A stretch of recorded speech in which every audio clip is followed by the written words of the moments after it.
North Texas football is off to a historic start, and the school in town is taking notice, as for next Friday's game, everything will shut down at noon to help fans and students get to the game that night. It is awesome and such a feel-good story once you understand the history behind the program. If they beat USF next Friday, they have the schedule to realistically go undefeated the remainder of the season and possibly make the college football playoff. This is a story of North Texas football, a program that was once on the brink of death, could be turning into the next Group of 5 monster. But before we get into this, if you enjoy college football content like this, make sure to leave a like and subscribe. Also, let me know who you think ends up being the Group of 5 school that makes the college football playoffs in the comment section below. To understand how crazy this season has been for North Texas, we need to go back to the 1970s, when Hayden Fry was head coach. Fry arrived to North Texas State in 1973 after going 49-66-1 at SMU.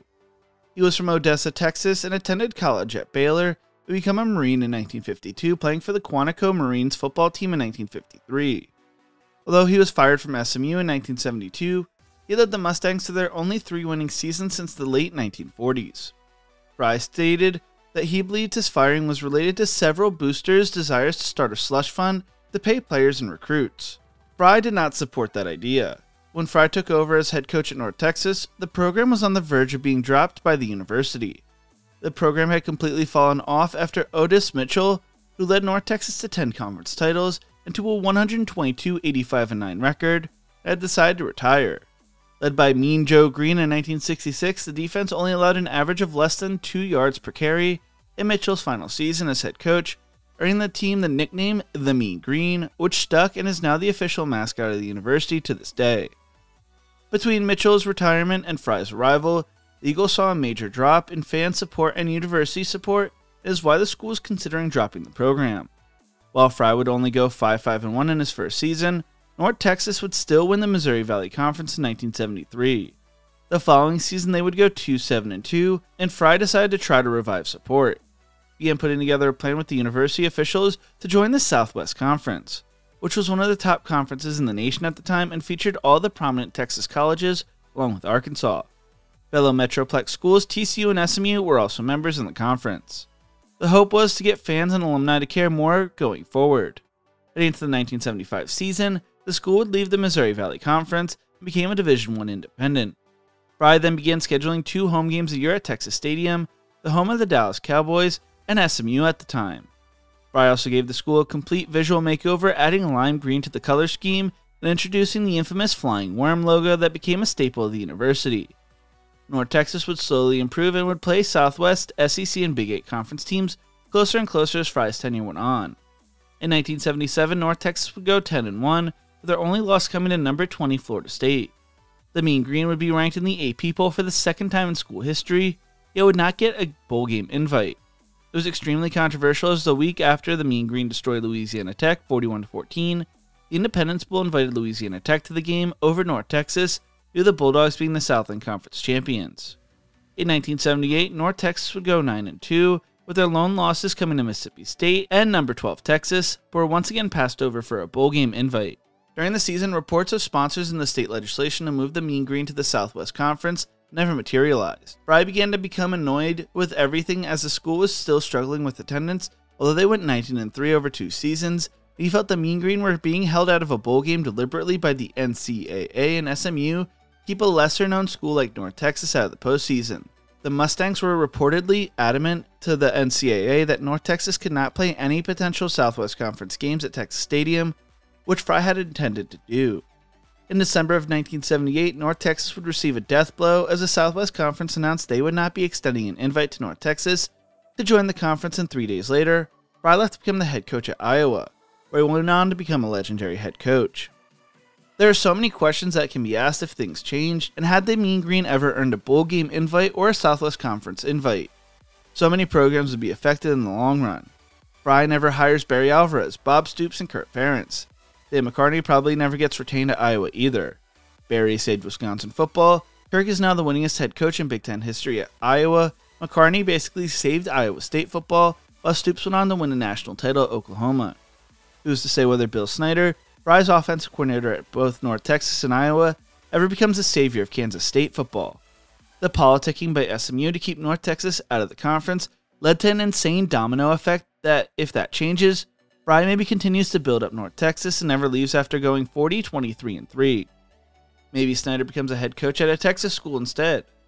So much changes. Instead, the North Texas football program, with the departure of Fry, once again almost dies. Due to the struggles as an FBS independent and operating at a $1.6 million deficit, the NCAA forced North Texas to drop from the 1A level down to the 1AA level, and they would join the Southland Conference. Things had gotten so bad, they could not meet the attendance requirements anymore.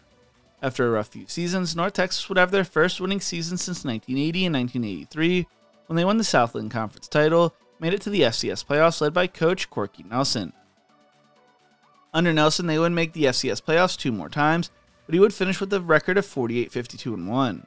Dennis Parker would take over, and that would be an absolute disaster as they would go 11-21-1, but hope returned for a little when Matt Simmons led North Texas back to the FCS playoffs and the Southland Conference title in 1994.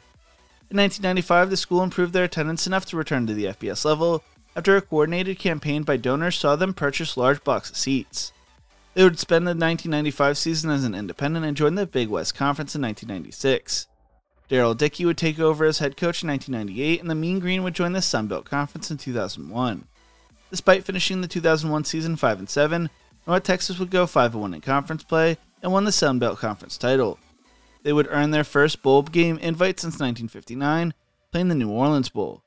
They would win 4 straight Sun Belt Conference titles and played in 4 straight New Orleans Bowls under Dickey, who finished his North Texas coaching career going 42-64.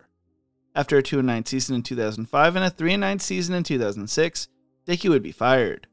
They would then hire Southlake Carroll High School head coach Todd Dodge, a legendary Texas high school football coach, who at the time had won 4 Texas 5A state titles, including 3 straight from 2004 to 2006. The Dodge tenure would be a disaster as he would never win more than 2 games in a season, going 6-37 and being fired after a 1-6 start.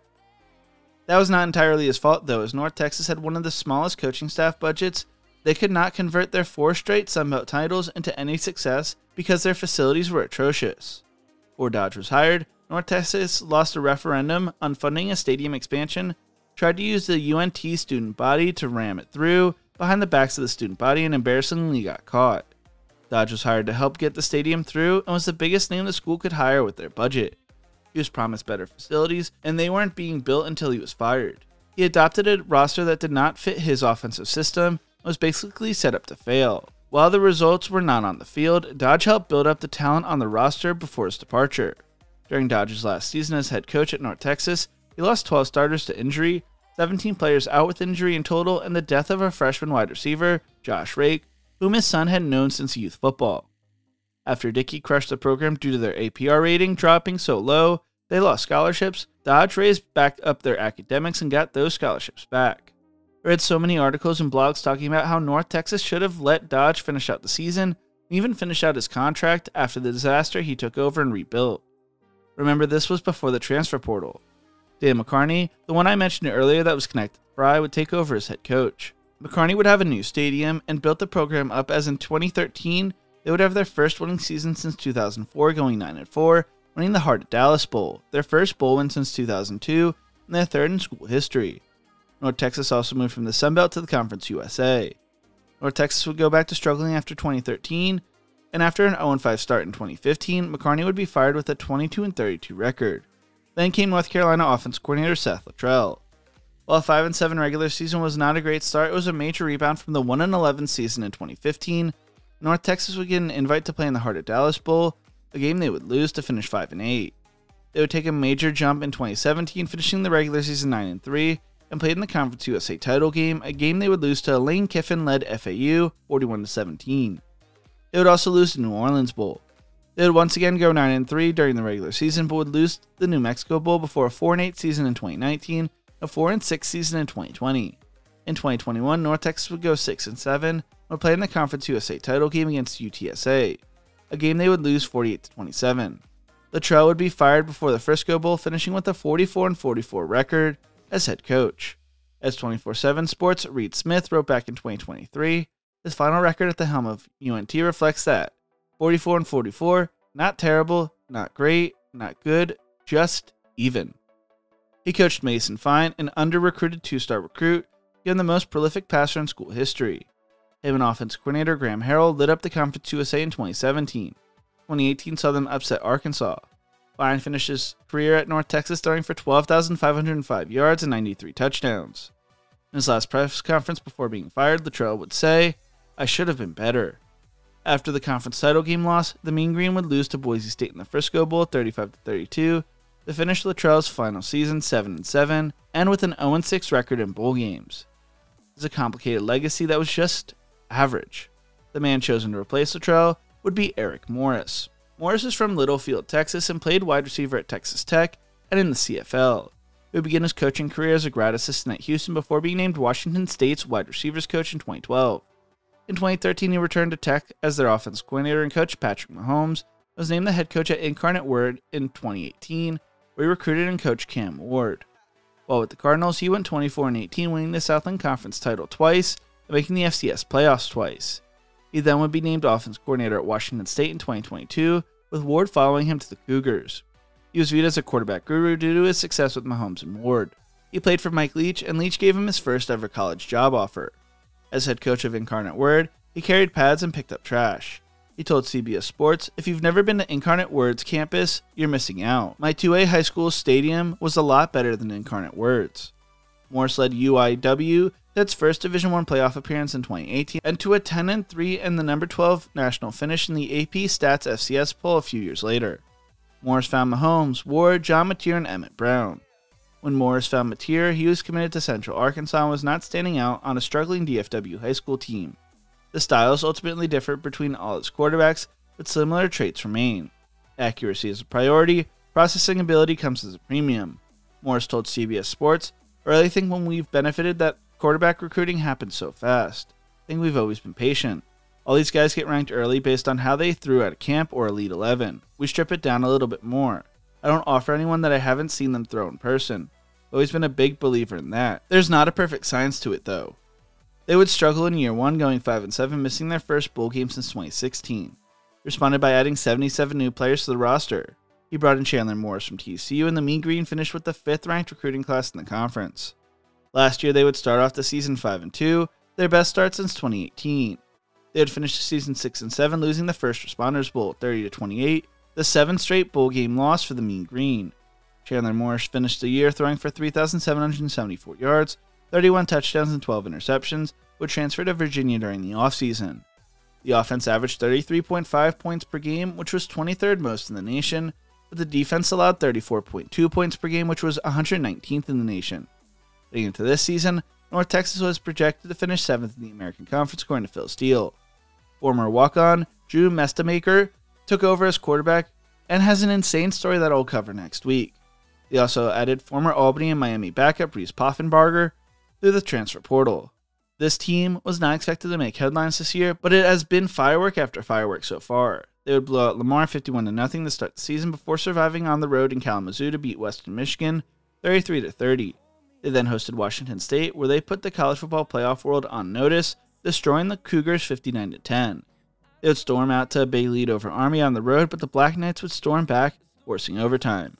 North Texas would survive, winning 45-38. Last week, they beat South Alabama 36-22 and head into their bye week this week. Next week will be a crucial matchup as they host South Florida on Friday. If they beat South Florida, their remaining schedule is not a gauntlet. They host UTSA before traveling to Charlotte to close out October. They open up November hosting Navy before traveling on the road to UAB and Rice before closing out the season at home against Temple.